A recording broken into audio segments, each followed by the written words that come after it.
Irmão, nós estamos caminhando com a nossa instrução, a nossa escola, falando sobre... Nosso tema é a igreja, né? Isso foi uma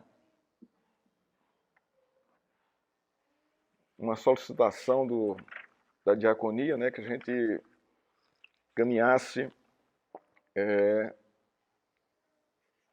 um estudo a respeito da igreja. E nós temos caminhado já nas pregações, né? Nós temos pregado pregamos sobre Tito e pregamos a semana passada sobre a segunda carta de João, o primeiro sermão. Hoje vamos pregar o segundo sermão sobre essa segunda carta e o nosso foco é justamente esse, né? Para que a igreja entenda, né, o que é a igreja, o papel da igreja e como ela foi constituída e como ela funciona, né? E essa é a nossa intenção. E também mostrar que não existe igreja perfeita na face da terra. Por mais dedicada que ela seja, ela não é perfeita, porque ela é formada por pessoas imperfeitas, né? Nós não somos perfeitos, nós somos imperfeitos, irmãos, e só vamos conseguir a nossa perfeição, né, mediante a graça de Cristo na sua segunda vinda, onde nós vamos ser totalmente restaurados e o pecado vai sair de cena. É tanto que vai ter novos céus e nova terra. Não é que ele vai destruir tudo que ele criou, ele não vai fazer isso. Ele vai restaurar, ele vai tirar tudo que é de impurezas e de pecado em nosso mundo. Teremos um mundo perfeito, né? Sem a ação do pecado, nós seremos perfeitos, porque o pecado também não vai mais habitar em nós receberemos novos corpos, eu não sei como é que vai ser isso, corpos glorificados por Cristo. E também toda a criação vai ser glorificada. Nesse momento aí, irmãos, a igreja vai ser uma só. Então, mas enquanto nós estamos aqui na terra, a igreja ela é militante. Ela é uma igreja que milita, não é, contra, não é, uma luta pessoal minha contra o meu pecado e uma luta externa, né, contra as ações, as tentações dos nossos inimigos. Então isso pontua, a igreja está nesse contexto. Um outro ponto interessante é a gente observar e nunca perder de vista. Nós estamos num mundo ajuizado. Nós sofremos o juízo de Deus sobre a humanidade, sobre os homens e toda a criação. Toda a criação sofre o seu juízo, toda ela. Toda ela. Ninguém escapa disso. Então nós estamos nesse contexto aí. E pela graça e misericórdia de Deus, Deus edifica a sua igreja nesse contexto, chamando para si, né, pecadores e redimindo esses pecadores. E formando a sua igreja com esses pecadores redimidos. Então nós somos essa igreja, uma igreja redimida pelo Senhor, de pecadores redimidos pelo Senhor. Logicamente que a nossa caminhada não é uma caminhada perfeita. Porque nós ainda não somos perfeitos, nós somos falhos e pecadores ainda. Nós não somos mais escravos do pecado. Né? Nós não somos, o que eu quero dizer com isso? Que nós não praticamos mais o pecado continuamente. Deus quebrou esse ciclo em nossa vida, nos salvando. Não é? Mas nós ainda somos pecadores. Não é? Nós podemos pecar de alguma maneira. De algum modo. Mas nós não somos mais escravos do pecado, irmãos. Então isso é a igreja do Senhor. E ela caminha nessa luta, por isso que ela é militante. Ela luta contra o seu próprio pecado e a influência, né, que vem de fora, que vem do mundo, para dentro dela, para destruir a igreja, para complicar a igreja. Então isso é a igreja, nós fazemos parte dela. Então nós não temos como exigir perfeição da igreja. Não podemos fazer isso. Não devemos fazer isso. Nós devemos exigir coerência com a doutrina, com a pregação e com o ensino. Coerência com as escrituras. Aí sim nós podemos exigir isso. Uma igreja que não ensina, irmãos, a escritura como deve ser ensinada, que não prega como deve ser pregada, que não discipula como deve ser discipulada, saia fora dessa igreja. Isso não é igreja. Uma igreja que não se submete à escritura não é igreja. Uma liderança que não é submissa ao Senhor e à sua palavra, não é igreja. Então, esse ponto aí nós podemos exigir. dos nossos líderes, que eles sejam fiéis ao ensino, à pregação e ao discipulado, que eles sejam fiéis nas ordenanças da igreja, que só tem duas, batismo e ceia. Nós podemos exigir deles que a pregação seja fiel à Escritura, a pregação expositiva, esclareça para nós o que diz o texto, quais são os princípios, o contexto anterior, e como eu posso aplicar a minha vida hoje, os ensinos da palavra de Deus. Isso a gente pode exigir, tem que exigir. Porque é coerente, é coerente. Mas fora isso, né, exigir perfeição dos nossos irmãos, a gente não vai encontrar, irmãos. A gente não vai encontrar. Nós vamos encontrar irmãos imperfeitos, cheios de creca, carrapicho, lutando contra o seu pecado, lutando para seguir a vida cristã, numa batalha terrível, porque assim é a minha vida, e também deve ser a sua. Então nós não podemos cobrar perfeição dos nossos irmãos, mas sim coerência com a Escritura. Aí você pode cobrar, aí você pode esperar. Coerência com as Escrituras. Isso é que é interessante. Então, a minha comunhão com meus irmãos, né, ela deve estar centralizada na minha comunhão com Cristo. É um reflexo. A minha comunhão com o irmão é um reflexo da minha comunhão com Cristo. Se eu não tenho comunhão com Cristo, automaticamente, consequentemente, a minha comunhão com o irmão vai ser também uma comunhão quebrada. Uma comunhão quebrada. Porque é Cristo que fomenta essa comunhão com meus irmãos por meio do seu Espírito Santo. Por isso que a gente tem que orar, ler a palavra, meditar, não só pensando em mim, mas pensando no corpo de Cristo, na comunhão com meus irmãos. Não é? Então nós vamos hoje estar tratando sobre o tema Igrejas em Apuros. É o nosso tema aqui da nossa revista aqui, né? Revista Expressão, né? Tá aqui a revista da nossa escola que nós começamos aqui hoje. Né? E o que seria? Qual é a ideia que você tem de igrejas em apuros? O que é isso para você? O que ele está dizendo? Igreja em apuros. Como é que você consegue traduzir para o seu contexto, né, essa expressão? Né? Uma igreja em apuros. Quais são os apuros da igreja, irmãos? A gente pode dizer aqui alguns, né? Ou eu vou mudar minha pergunta. Quem vai dizer quem são os apuros da igreja? Sou eu ou é o Senhor Jesus Cristo? Hein? É Deus quem vai dizer isso, não sou eu. Porque eu já sei da minha natureza. Então nós vamos estar tratando hoje, irmãos, sobre esse tema, né, levando em consideração aqui, irmãos, as igrejas, as 7 igrejas do Apocalipse. Nós vamos entrar, vamos ter uma visão panorâmica, não é, dos apuros ditados por Cristo, revelados por Cristo, que essas igrejas estavam passando naquele contexto. Nós estamos aqui no finalzinho do primeiro século da era cristã. 96, 95, por aí, quando João escreve essas cartas às 7 igrejas lá do Apocalipse. Então nós vamos estar tratando cada uma delas aqui para entender e trazer para o nosso contexto, né, o que é que o tema quer dizer, igrejas em apuros. E nós vamos perceber que Deus vai pontuar onde é que está o apuro da igreja, os seus apuros, as suas tensões, a sua crise. Né? Isso é uma questão não só daquela época, é também uma questão nossa hoje, porque a natureza humana é a mesma. Não pense que viver no primeiro século, ali com Jesus Cristo, era uma maravilha. Muita gente pensa isso. Mas é um romantismo assim, sem fundamentação nenhuma, irmãos. Porque se a gente pensar que a natureza é a mesma do homem, a gente vai ver que lá, no primeiro século, na formação do cristianismo, era pior do que hoje. Os desafios, e os conflitos, e as tensões, e as perseguições. Pior do que hoje. Então, na época de Jesus Cristo, irmãos, aquela fase ali do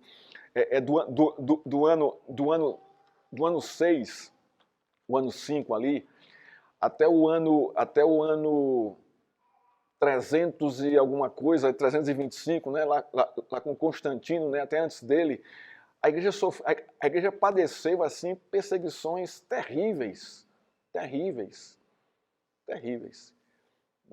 E cristãos foram mortos ali, né? Principalmente pelo Império Romano, com a ajuda, né, dos judeus. Isso é que é marcante, né? Apesar da nossa tradição ser uma tradição judaico-cristã, porque Cristo era judeu, né, e nós temos muita base na lei judaica, da nossa teologia, do que a gente crê, mas o judaísmo sempre execrou o cristianismo, desde o começo, sempre.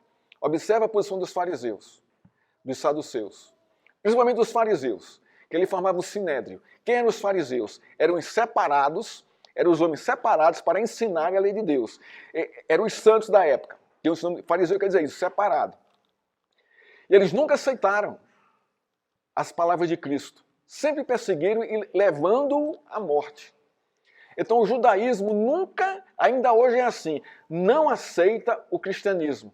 Ele sempre execrou, sempre colocou de lado. E qual foi o seu papel no primeiro século?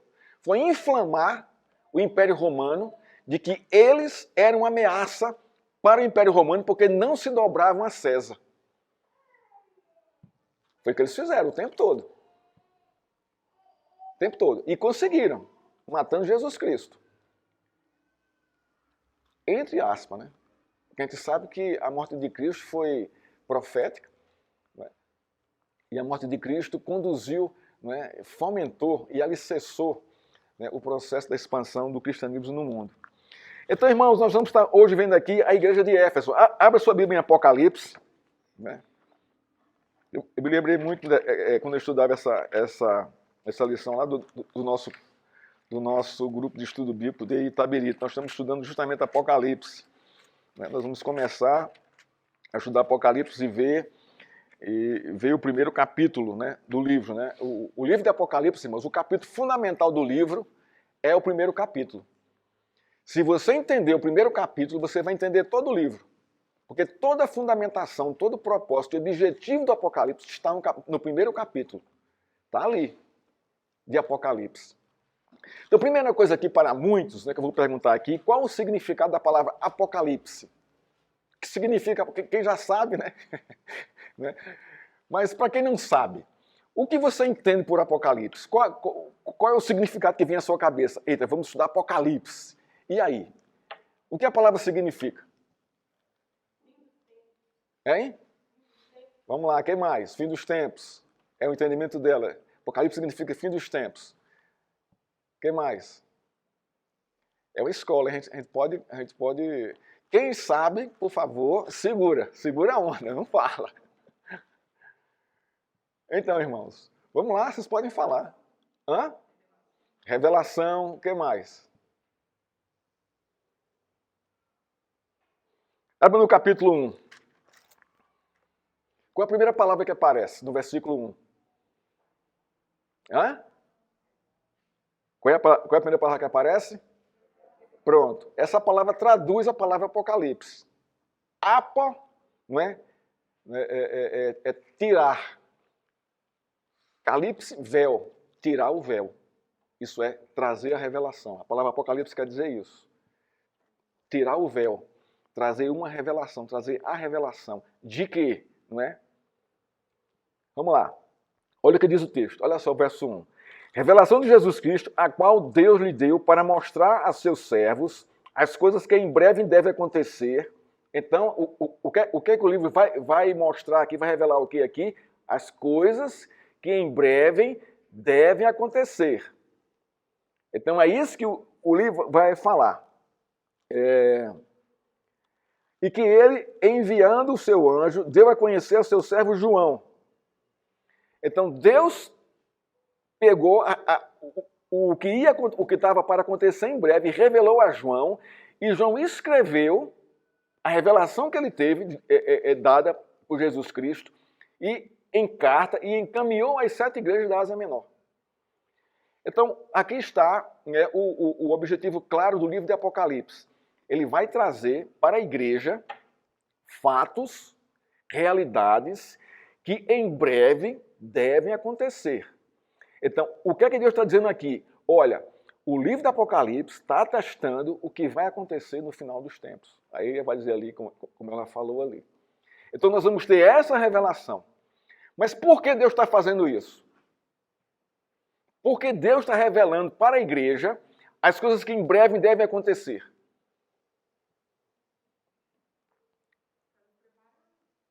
Muito bem.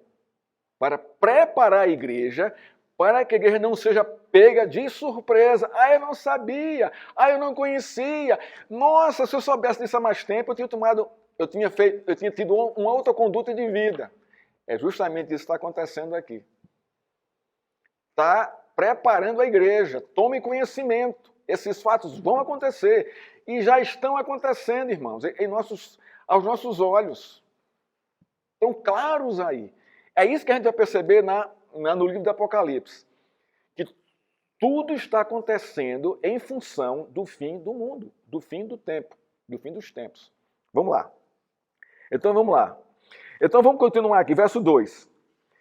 Que atestou a palavra de Deus e o testemunho de Jesus Cristo quanto a tudo o que viu. Aqui é João falando. Verso 3. Olha que coisa interessante aqui. Bem-aventurado aquele que lê e bem-aventurado aquele que ouve as palavras da profecia e guardam as coisas nelas escritas, pois o tempo está próximo. Então ele já começa a alertar aqui e dizer, olha, felizes são aqueles que leem a profecia, ouvem a profecia e guardam a profecia. Por quê? O tempo está próximo. Ele está mandando isso aqui para a igreja. Não é para o mundo lá fora, não. É para mim e para você aqui. Então, para nós, irmãos, nós somos felizes se nós entendermos a palavra de Deus e compreendermos os seus propósitos e acreditarmos nele e estarmos preparados para o fim, o tempo que está próximo. Ok? Vamos lá. Agora abre aí no capítulo 2. Então a gente sabe aqui que a carta que nós vamos ler aqui, a carta à igreja de Éfeso, tem esse propósito. Né? Trazer para a igreja de Éfeso a revelação das últimas coisas, e não só isso, trazer para a igreja de Éfeso a revelação dela mesma. Vocês estão nesse contexto de final dos tempos, isso vai acontecer, mas primeiro observe como vocês estão. Então, o que é a igreja em apuros? Ela está em apuros quando ela não dá ouvido à voz de Deus e não recebe a sua exortação, a sua disciplina e o seu apelo. Então ela vai passar aperto, ela vai passar apuros. E são apuros pesados. A gente vai ver aqui. Então capítulo 2, do verso 1 ao verso 7, é o que nós vamos tratar essa manhã aqui.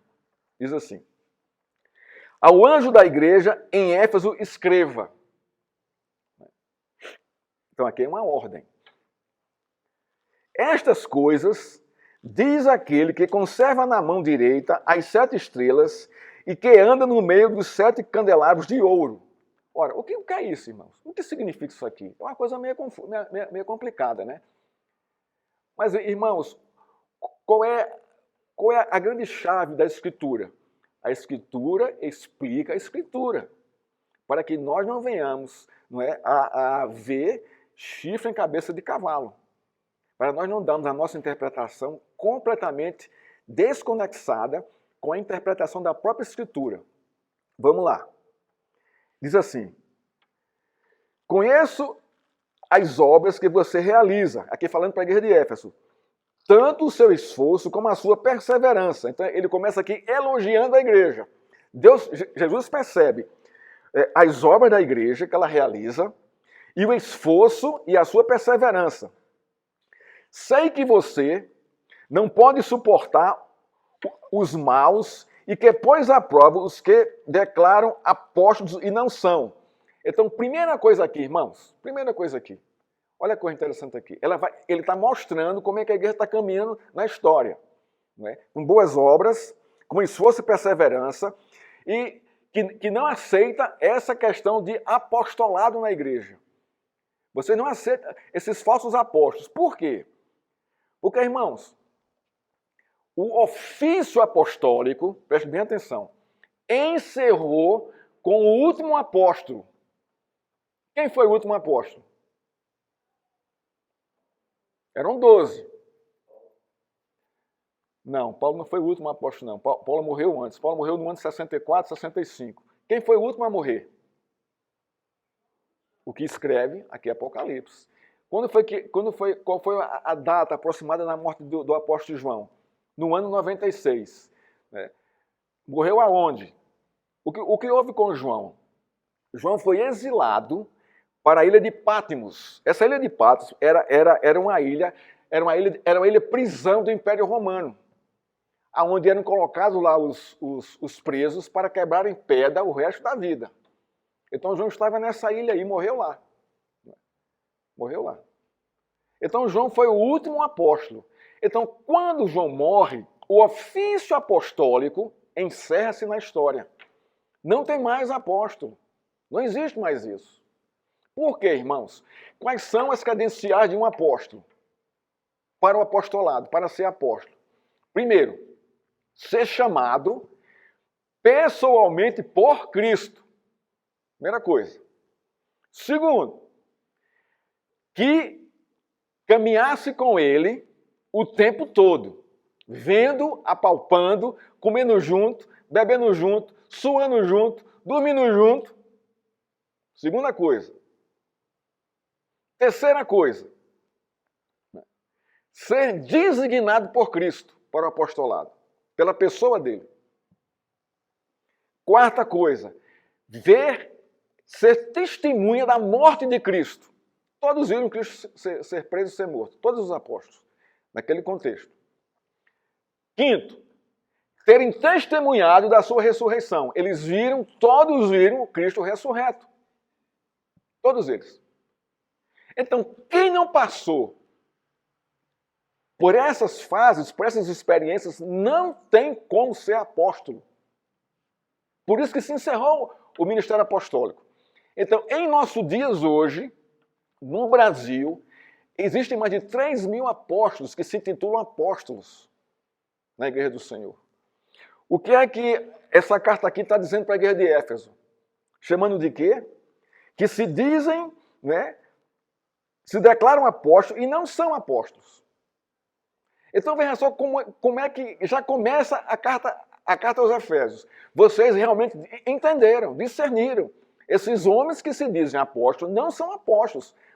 Muito bem, vocês estão corretos. Porque o ofício apostólico acabou, não existe mais. Não existe mais isso. Qual o ofício que existe hoje na igreja? Como de liderança. Pastores, presbíteros e diáconos. Isso tem fundamentação bíblica? Tem. Claramente. Mas apóstolo? Não tem. E pastoras? Existe fundamentação para pastor e apóstolas na Escritura? Sim ou não?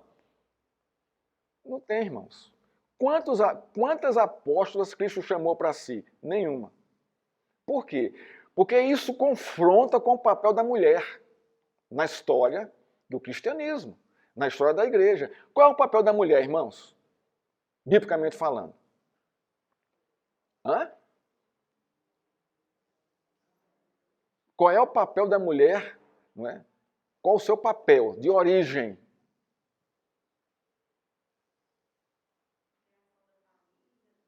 Não, o papel de origem, assim que ela foi criada, qual foi a designação que Deus deu para ela, falou para ela. Falta outra coisa, são duas coisas, auxiliadora e idônea. Esse é o papel da mulher. Esse é o papel da mulher. O que foi que o feminismo fez?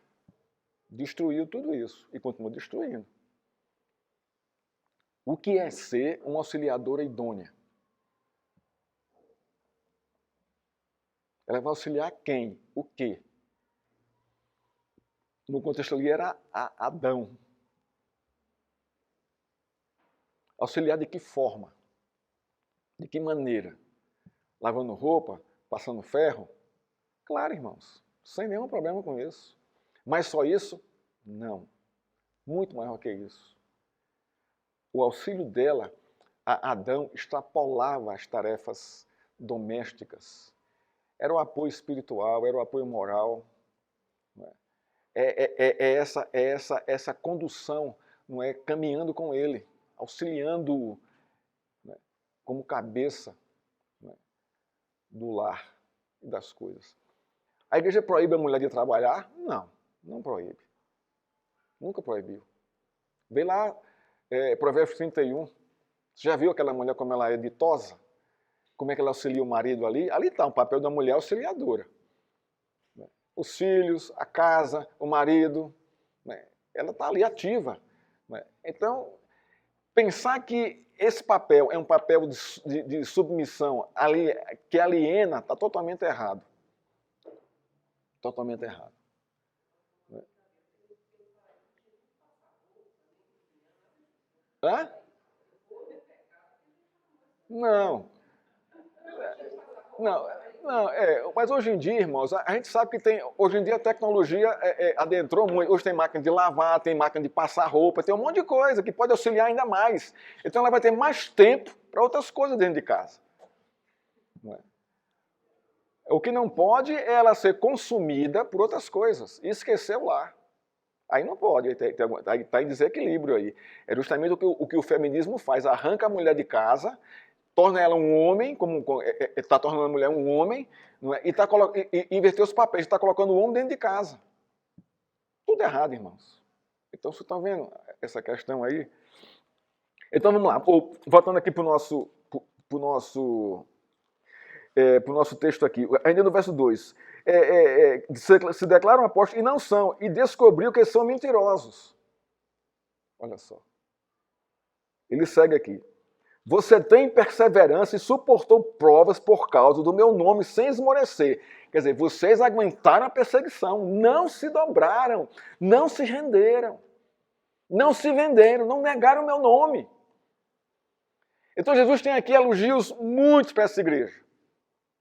Para a igreja de Éfeso. Agora, olha o verso 4. Tenho, porém, contra você, aqui começa já, né, a questão da crise da igreja. Essa é uma igreja aqui, irmãos, perfeita. Quem passou pela igreja de Éfeso? Qual foram os pastores que estiveram lá? Qual foi o primeiro? Quem fundou a igreja de Éfeso? Muito bem, se você pensou, Paulo acertou. Então, Paulo esteve lá 3 anos, ali ensinando ali na escola de Tirano, lá em Éfeso. Então, a igreja foi assim. Depois, quem passou por lá? Depois de Paulo? 1º e 2º Timóteo. Ele está escrevendo para quem? Para Timóteo. Timóteo estava onde? Em Éfeso. E terceiro pastor que passou por Éfeso? 3. O apóstolo João passou por lá. Então a gente está vendo aqui que, né, o conteúdo teológico daquele primeiro texto, daquele primeiro século ali, estava em Éfeso. Né? As cabeças ali teológicas ali estavam todas lá. Instruíram a igreja. A igreja cresceu e desenvolveu de uma forma tremenda. Nossa, como eu queria pertencer à igreja de Éfeso. A gente poderia dizer isso, né? Mas, irmãos, como eu falei, a igreja não é perfeita. Olha o que Cristo vai dizer aqui no verso 4. Tenho, porém, contra você o seguinte: você abandonou o seu primeiro amor. É impactante isso aqui, né? Mas, nossa, uma igreja perfeita, uma teologia exemplar, uma doutrina exemplar, um testemunho exemplar, um discernimento exemplar. Está tudo aqui em Éfeso. Uma igreja, olha, para chegar lá para pregar, tem que pregar realmente a Escritura, senão a pessoa vai rejeitar, não vai dizer, não, isso aí não tem nada a ver, não. Mas, irmãos, o que aconteceu com Éfeso? Para Deus dizer isso. Tenho, porém, contra você o seguinte: você abandonou o seu primeiro amor. Irmãos, o que é abandonar o primeiro amor? O que significa isso?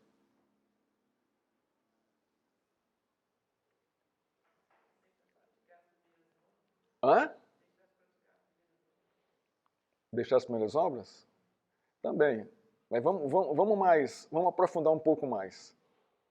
Você abandonou o primeiro amor. O que é que Jesus está dizendo aqui?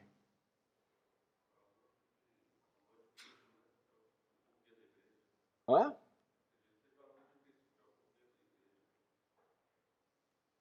Irmãos, o que é que agrega a comunhão dos irmãos? O que é que fundamenta realmente uma igreja? É o seu amor de uns para com os outros. Mas, pastor, que amor é esse? Esse amor sentimentalista que nós temos? Não. O amor com que Cristo nos amou. Como é que Cristo nos amou, irmãos? Ele alisou a nossa cabeça? Não. Ele apontou o nosso pecado? Sim. Ele disse como se livrar dele? Sim. Ele deu as ferramentas para isso? Sim. Ele continuou caminhando com a gente? Sim. Ele virou as costas para a gente? Não. Então, irmãos, com toda essa teologia, o que foi que aconteceu com a igreja de Éfeso? Ela engessou a teologia.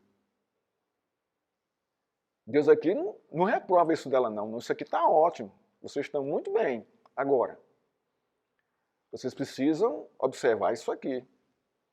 Irmãos, qual é a primeira atitude do nosso amor para com o irmão? O que está em prontidão ali? Qual é a primeira consequência de que eu amo meu irmão? Ou qual é o primeiro indicativo que aponta para isso? Ora, eu sei que ele não é perfeito, eu sei que eu não sou perfeito e que eu devo amá-lo como Cristo me amou. Tá. Então,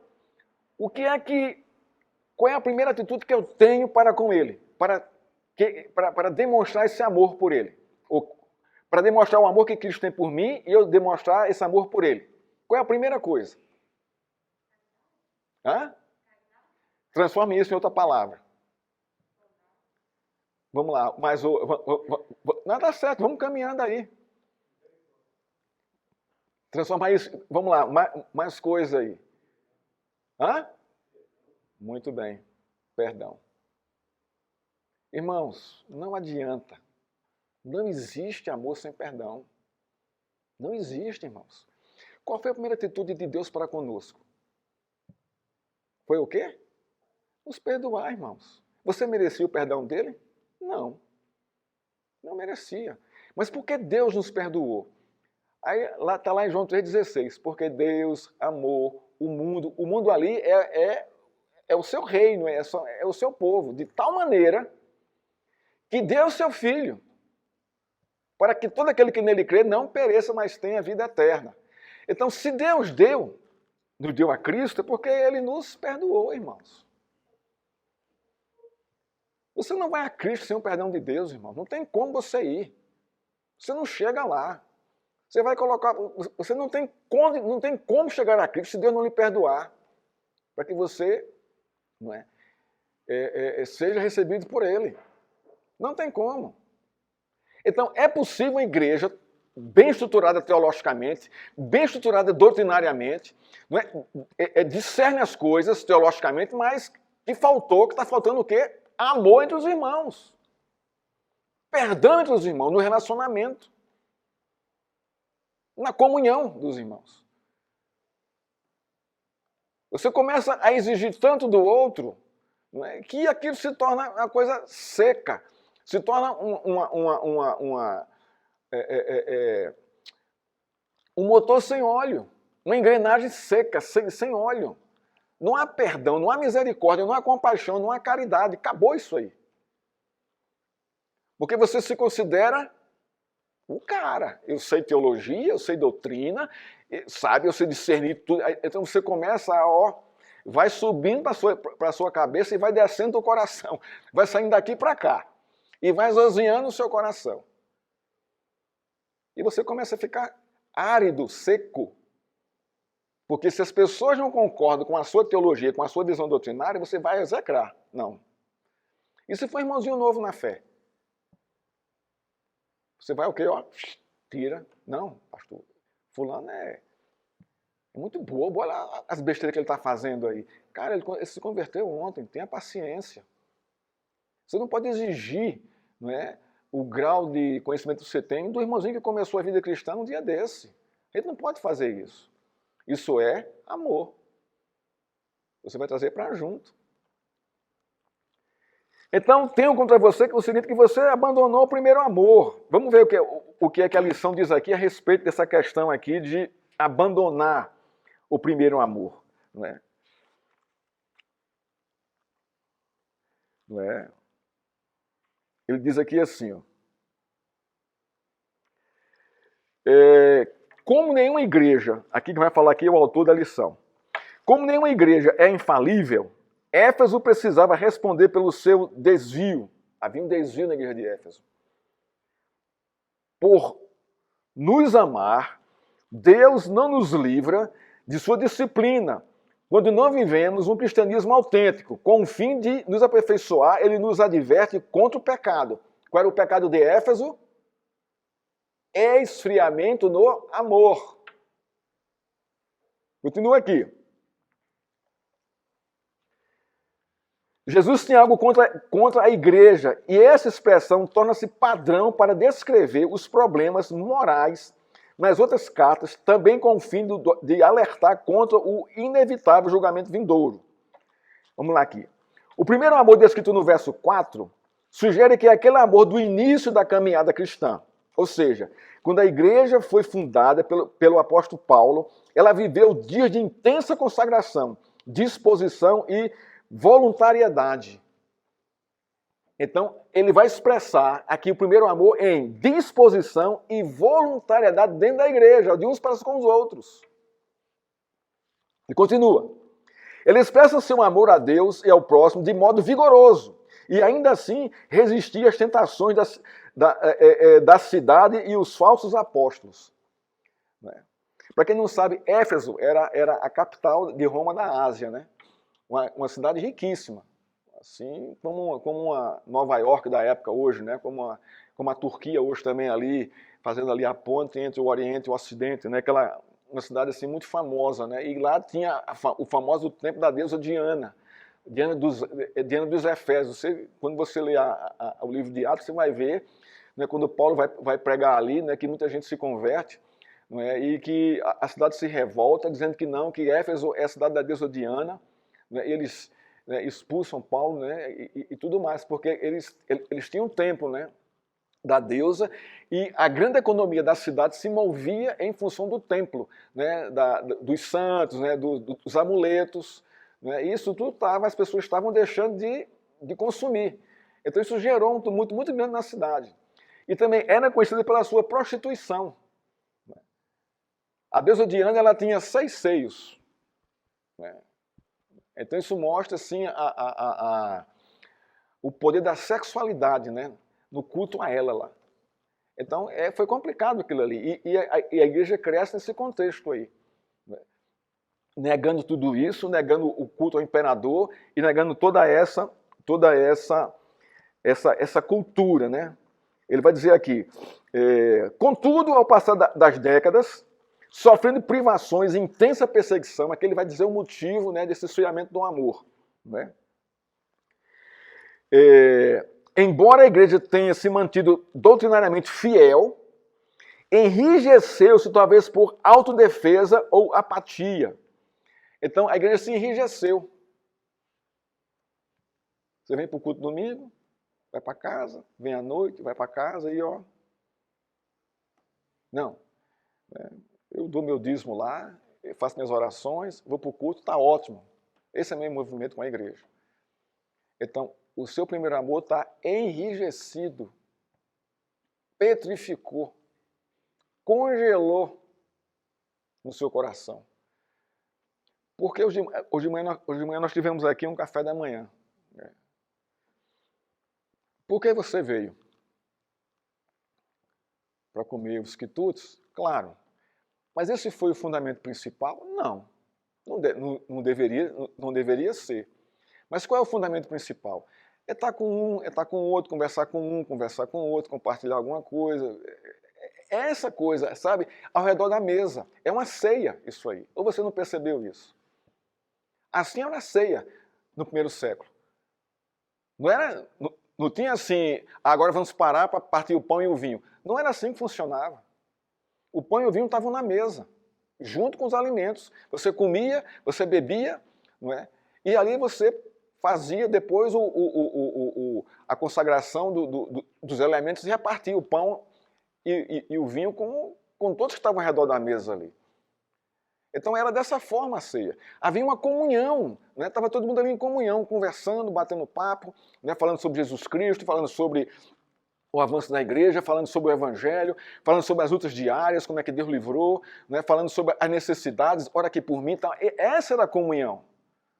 E é justamente isso aqui, irmãos. Então, a intenção desse café da manhã e também do almoço que nós vamos ter agora no dia 26, é justamente essa, a igreja está junta, não é? Conversando, batendo papo, não é? Falando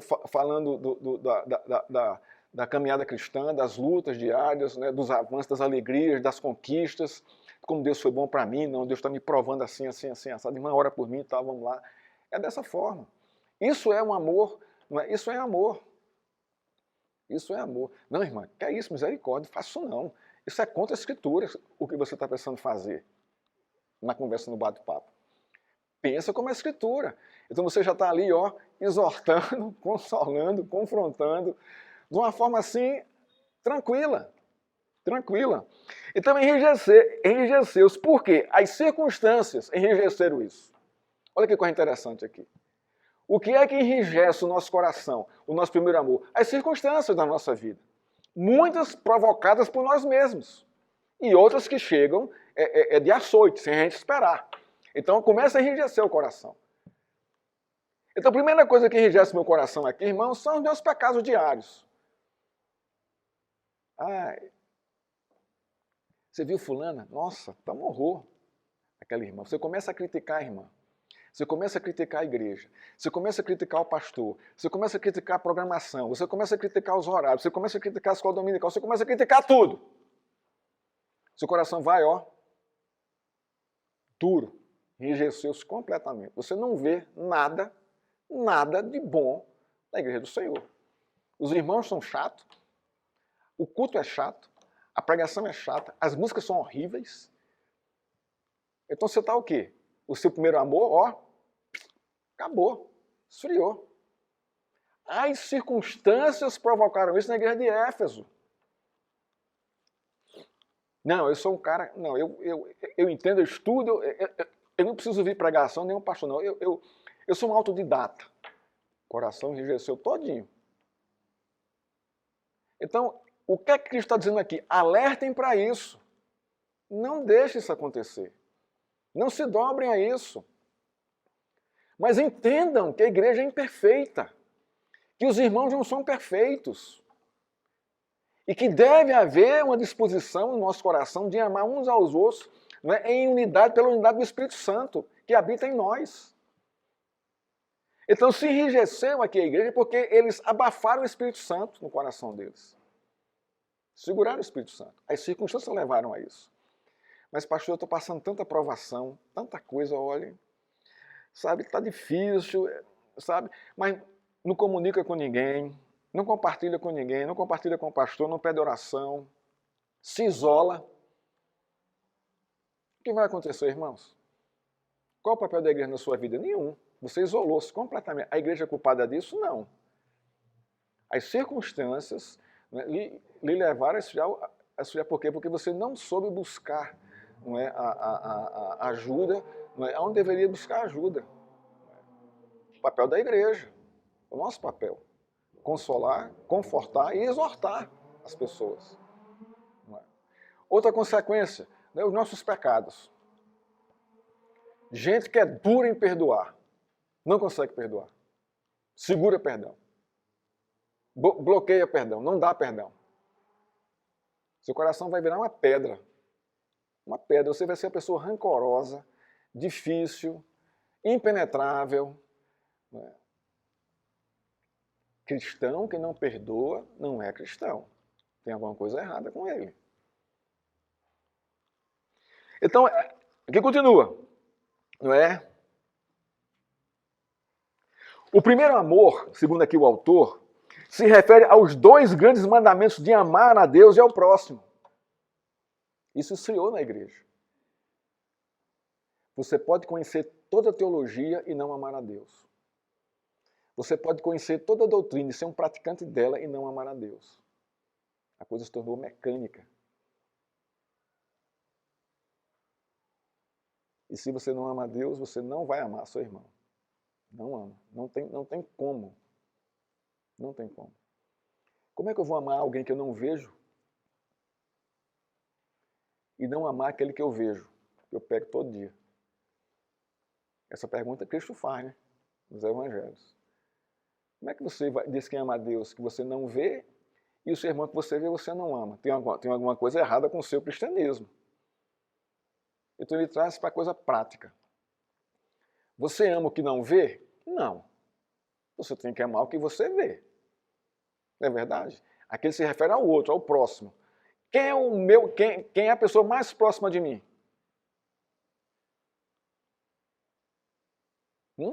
Quem é a pessoa mais próxima de você? Que conhece a sua intimidade? A minha é a minha mulher, é a minha esposa. Ora, ela conhece a minha intimidade e eu a vejo, como é que eu não posso amá-la? Tem alguma coisa errada. Completamente errada. E se eu a amo, como é que eu não consigo perdoá-la? Porque ela não é perfeita. Porque eu não sou perfeito. Você está entendendo a profundidade desse esfriamento do primeiro amor? Não é? Que tudo a ver aqui é com relacionamento, é com a relação com Deus e com o próximo. A gente não pode perder isso de vista. Não é amar alisando a cabeça quando o irmão está errado. Isso não é amor. Isso é conivência com o pecado dele. Você está fazendo um junto com ele, com o pecado dele. Mas quando você vê que o irmão está pisando na bola e você vê, como é que você vai amá-lo? Irmão, a gente pode conversar? Olha para você ver isso. Tá? Cara, a Escritura não diz isso não. Dá uma checada aí. Você está em pecado, cara. Se ele te ouvir, você ganhou seu irmão. Ganhou para quem? Para a comunhão com Cristo. Não é que você se fez maior do que ele, não. Ele vai voltar à comunhão da igreja. Se ele não te ouviu, irmão, aí não é problema seu. Mas você está amando ele do mesmo jeito. Então vocês estão vendo como o amor cristão ele é racional, você pensa. Não é só emoção. Tem emoção? Tem, mas não é, a emoção não pode dominar o nosso coração. Minha esposa fez algo errado e eu vi. Eu vou ficar calado? Eu vou aceitar isso? Não. Eu vou ter que chamar e conversar. Digo, ó, pisou na bola. Vai lá e conserta. Está errado. Ok? Vamos lá. Então, o primeiro amor se refere aos dois grandes mandamentos, amar a Deus e ao próximo. Ora, se eu amo a Deus, automaticamente, consequentemente, eu vou amar o meu próximo. Aquele que ama a Deus necessariamente deve amar o seu irmão. 1 João 4,20. Não há cristianismo sem expressão vertical e horizontal do amor simultaneamente. Deu para entender isso aqui, né? Não há cristianismo sem expressão vertical e horizontal do amor. Não existe cristianismo sem isso. Esse é o fundamento básico do cristianismo. Porque isso representa Cristo. Um amor apaixonado por Cristo nos leva a amar os de fora e a buscar ganhá-los, os que tinham se perdido. Coisa linda isso aqui, né? Então, o que estava acontecendo aqui com a igreja de Éfeso aqui, qual era o grande apuro dela aqui? Olha, você perdeu o seu primeiro amor. E aí? Recebemos aqui a mensagem. Vimos aqui a realidade, o fato. Então, quem entendeu, quem recebeu essa mensagem, qual vai ser a pergunta para Deus? Senhor, o que fazer para voltar ao primeiro amor? Não é verdade isso? Então, se a palavra entrou e fez guarita no coração e expandiu lá o coração da pessoa, qual é a atitude dela? O senhor tem razão. O que eu vou fazer? O que eu devo fazer para voltar ao primeiro amor? Agora vamos ver aqui o verso 5. Olha só. Deus mostra, Deus elogia ele reconhece o esforço da igreja, né? Ele percebe isso, né? Ele não está ausente disso ou ele rejeita isso, não. Ele não vai direto na crise, no apuro da igreja, não. Ele vai mostrar para a igreja a sua força, as suas qualidades. Vai fazer isso. E depois ele vai dizer o quê? Olha. Então, o que é que a palavra também está nos ensinando aqui, irmãos, como princípio? Quando você for exortar um irmão, não chegue lá já atirando no coração dele, não. Senta com o irmão, reconhece o valor dele para a igreja, reconhece o papel dele dentro do corpo de Cristo, elogia o esforço dele, sabe? Começa assim. Porque ele vai entender que ele pertence a alguma coisa, que você está junto lá. E depois você vai, olha, mas peraí, agora isso aqui você precisa melhorar isso aqui, cara. Isso aqui você precisa consertar. Mas você já abrandou o coração dele com o princípio aqui do elogio, de reconhecer as pessoas, o potencial delas. Por quê? Porque somos imperfeitos, irmãos. E as pessoas têm qualidades. Têm qualidades. E essas qualidades foram dadas por quem? Por Deus. Por Deus, irmãos. Qual é o fundamento da nossa existência? Da minha e da sua existência. Onde é que eu percebo assim, nossa, isso aqui sou eu, isso aqui é a minha existência. Onde é que eu consigo encontrar isso na Escritura? Gênesis, capítulo 2. Quando Deus criou o homem, ele criou o quê? A sua imagem e a sua semelhança. Ali está a minha e a sua identidade. Em Deus, em Ele ter nos feito a sua imagem e semelhança. Ora, se somos a imagem dele e semelhança, há em nós qualidades colocadas por quem? Por Ele. Que Deus não ia criar um ser a sua imagem e semelhança totalmente desqualificado das suas qualidades que são comunicáveis aos seres humanos. Ele não vai fazer isso. Então, o meu irmão, por mais imperfeito que seja, ele tem qualidades porque ele é a imagem e semelhança de Deus, que Deus colocou nele. Agora, será que eu consigo ver isso? Ou só as feiuras? A nossa tendência, por causa do nosso pecado, é justamente ver as feiuras e não as qualidades. Porque muitas vezes as qualidades estão cobertas com alguma coisa, você não consegue perceber tão facilmente. Tem que caminhar um pouquinho com ele. Eu sou casado há 30 anos, Celina. O que é que fez esse casamento durar 30 anos? Foi a beleza física dela? Vamos colocar aqui uns 10%. Não, falando sério. Isso é a minha relação com ela. Porque se você perguntar, ela vai dizer assim, ó, não, pelas qualidades físicas de Marcelo, eu vou botar aí uns 12%. Vai cair mais ainda. Mas, irmãos, o que segura um casamento de 30 anos? São os meus desejos carnais? Em hipótese alguma.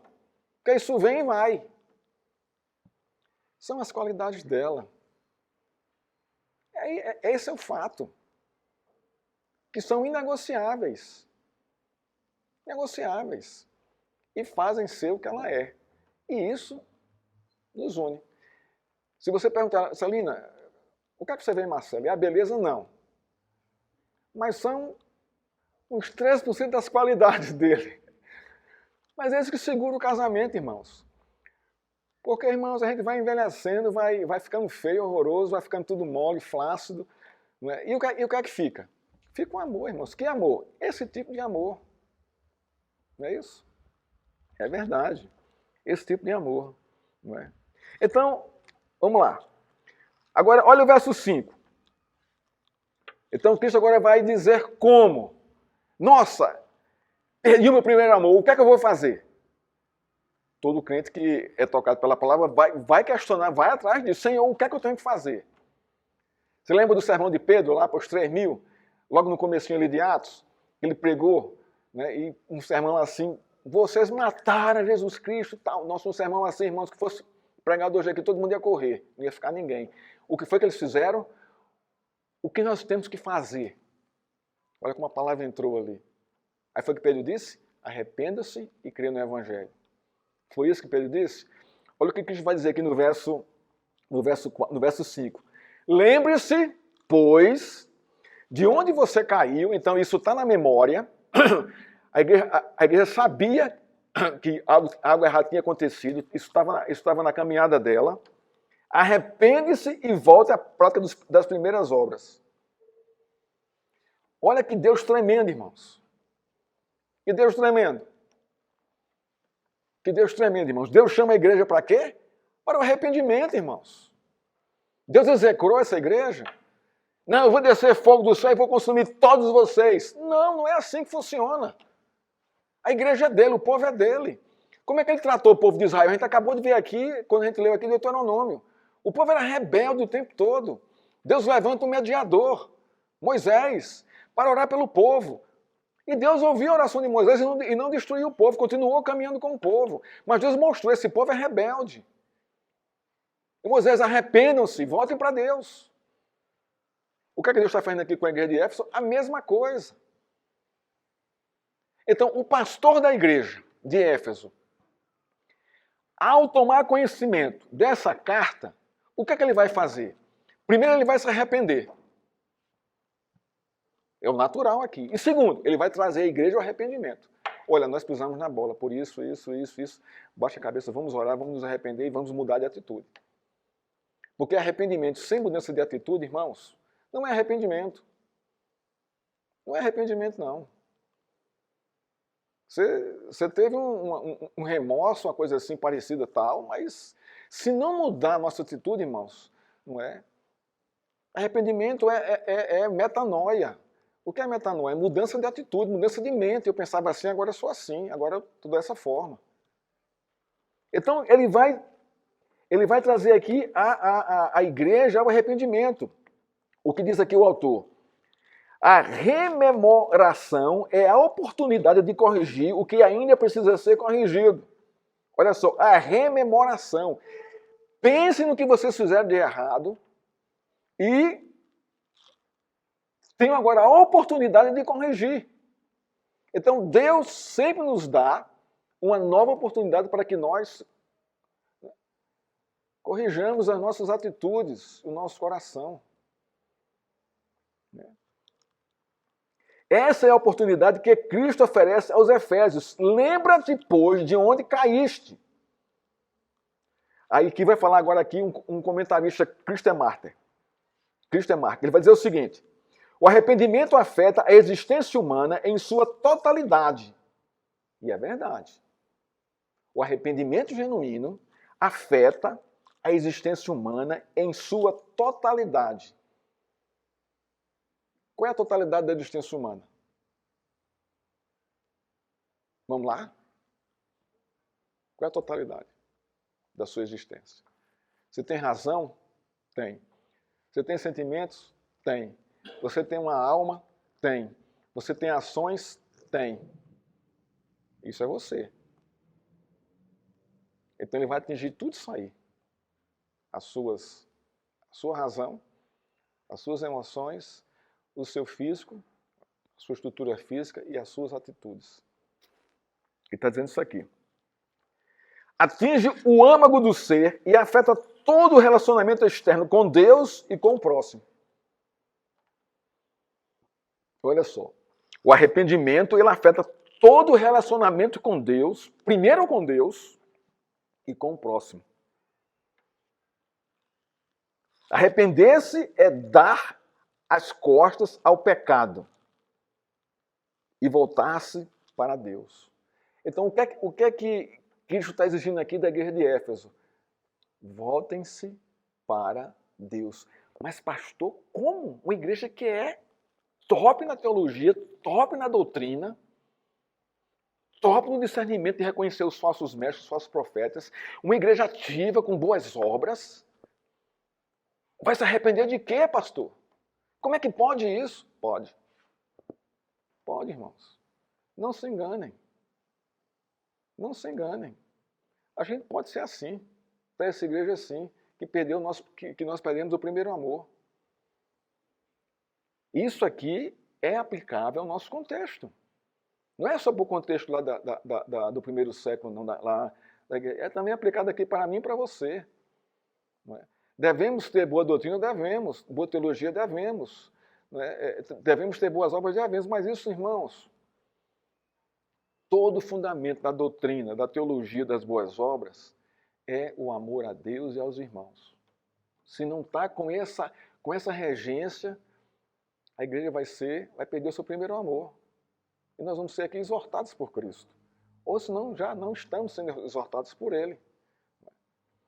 Essa vibração é por Deus, eu quero o Senhor, eu quero a Deus. Então, se eu quero a Deus, eu vou automaticamente querer o irmão. Não tem como. Não tem como. Não tem como. Né? O autor continua aqui. Quando a igreja é acusada de pecado, não deveria haver demora em se arrepender, pois se presume que, falando com pessoas espirituais, haverá seriedade na consideração do próprio pecado e arrependimento ao chamado da palavra de Deus. Olha só o que o autor está dizendo aqui. Quando a igreja é acusada de pecado, não deveria haver demora. Mas isso é normal? Não. Por quê? Porque há muita demora em se arrepender. Infelizmente, irmãos, isso torna a igreja, mostra que ela perdeu o seu primeiro amor. Deus alerta, Deus mostra, arrepende-se, mas às vezes isso demora muito tempo para acontecer. E não deveria ser. Deveria ser, logo de imediato. A nosso quebrantamento, mas o nosso orgulho ou o nosso coração está tão petrificado que a gente não se dobra, a gente não se dá, não cede a isso. Não, eu tenho razão. Eu tenho razão. Foi muito feio o que fizeram comigo. Eu tenho razão e eu não vou abrir mão de jeito nenhum. Não vou perdoar. Não vou me arrepender. Então, o que vai acontecer? A igreja vai deixar de existir. Igreja que perde o seu primeiro amor deixa de ser igreja. Ela não existe mais. Ela pode ser um grupo de pessoas ali cantando, orando e tal, mas como igreja do Senhor, infelizmente, irmãos, infelizmente. O autor continua aqui. O que nós precisamos entender é que ele, Cristo, não espera para sempre e não permitirá que o seu nome seja envergonhado para sempre por uma igreja que se recusa a ouvi-lo. Isso pode acontecer? Pode. Irmãos, quantas igrejas, você tem noção de quantas igrejas fecharam na história da igreja? Deixaram de existir? Muitas igrejas. Muitas denominações fecharam. Muitas. Por quê? Está aqui o ponto. Ouviram a exortação de Deus e não se arrependeram. Acabou. Fechou as portas. Onde é que está isso na história, pastor? Olha para a história de Israel. Qual era o centro da vida do povo judeu naquela época do primeiro século? Era o quê? Qual era o que simbolizava ali Israel como uma nação religiosa? Não era o templo? Ou não? Não era o templo? Ali, o templo do povo de Deus. Então, o templo para Israel era o ponto que simbolizava para as outras nações que Israel era a nação de Deus. Então, o templo era o centro da vida do povo ali religiosa. O que aconteceu com o templo? O que aconteceu, irmãos? No ano 70 da era cristã, o templo foi totalmente destruído. Até hoje, não se construiu mais o templo e não se vai construir mais. O que é que está no lugar do templo hoje, lá em Jerusalém? Uma mesquita, é zona dos muçulmanos.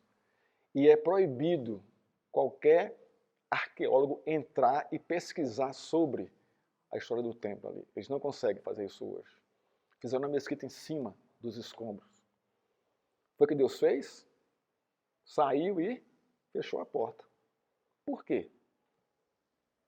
Por quê, irmãos? Vocês estão lembrados de Cristo? Quando Cristo chega em Jerusalém e vai visitar o templo, o que acontece? Quando ele entra, o que estava acontecendo lá? Né? O que aconteceu no templo ali? Era um mercado de quê? De animais, de utensílios para os sacrifícios. E o próprio templo criou uma moeda própria para eles. Então, se eu chegasse lá com R$1 para comprar meu animal, eu morava muito longe. Eu fui lá oferecer um sacrifício. Então, eu não tenho como caminhar 3, 4 dias puxando um carneiro, um cordeiro e tal, né? Vai ser muito difícil, vai demorar demais essa viagem, talvez o cordeiro nem aguente. Então, o que era que eu fazia? Eu pegava o dinheiro, colocava no bolso, chegava no templo e lá tinha um local para eu comprar um animal para o sacrifício. O que foi que eles fizeram? Os levitas do templo. O que eles fizeram? E não só isso, colocaram todo tipo de animal, com defeito, com um monte de coisa, quando se exigia um animal puro, sem nada, e de no máximo 1 ano. E ainda por cima, criaram uma moeda própria. Então eu tinha que fazer o câmbio no templo, pela moeda do templo, e comprar um animal com esse câmbio, com essa troca da moeda do templo, aí para o sacrifício. Isso é o que, irmãos? O que estava acontecendo aí? Qual é a primeira coisa que vem em sua mente aí? Esfriou o primeiro amor. O que é que Jesus faz? Expulsa todo mundo do templo. Todos esses cambistas, esses vendedores de animais. E o que é que ele diz? Vocês transformaram a casa de oração em covil de ladrões. Olha só o julgamento dele. E ele profetiza, isso aqui vai ser destruído, não vai ficar pedra sobre pedra. Por quê? Não tem mais sentido isso aqui. Perderam o sentido. Irmãos, quando a igreja perde o seu primeiro amor, ela vai ruir como ruiu o primeiro templo. O templo no ano 70, né, da era cristã. Porque Deus não permite que seu nome seja manchado, né, pelo pecado do homem. Esse é o ponto aqui. Então, deixa eu ver se dá para a gente terminar aqui.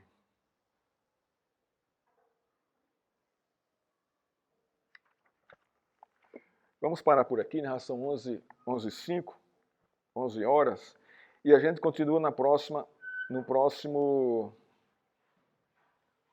domingo. Aproveitem e leiam aqui o resto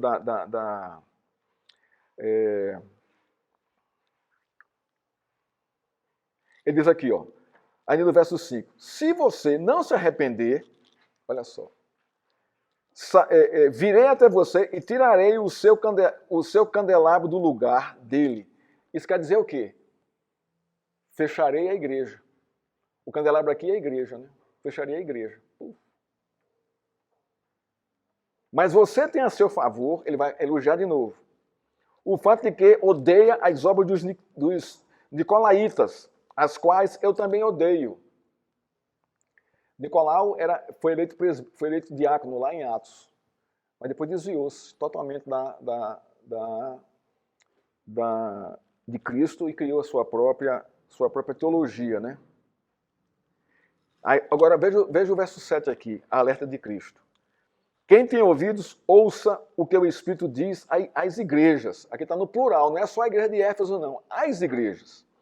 Ao vencedor, darei o direito de se alimentar da árvore da vida, que se encontra no paraíso de Deus.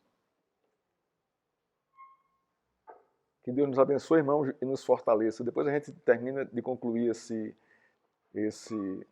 estudo aqui sobre a igreja de Éfeso, e a gente parte para a segunda igreja aqui. Que Deus nos abençoe, irmãos.